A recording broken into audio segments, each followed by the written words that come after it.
জামায়াত ক্ষমতায় গেলে সবচাইতে বেশি বিপন্ন হবে দেশের নারীরা, এমন মন্তব্য করেছেন বিএনপির সিনিয়র যুগ্ম মহাসচিব রুহুল কবির রিজভী। সকালে গুলশানে দলের চেয়ারম্যানের কার্যালয়ে এক সংবাদ সম্মেলনে রিজভী আরও বলেন, একটি রাজনৈতিক দলের বট বাহিনী দেশের নারীদের নানা মাধ্যমে হেনস্থা করছে।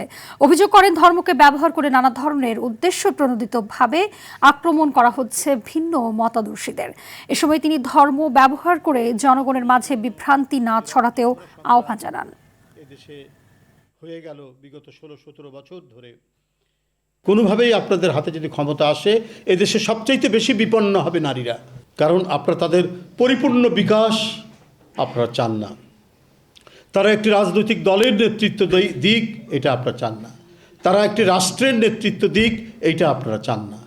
এখন ভোট পাওয়ার জন্য আপনারা নানা ধরনের বিভ্রান্তি তৈরি করছেন এবং আপনাদেরই এক একজনের মুখ থেকে এক এক ধরনের কথা বেরিয়ে আসছে।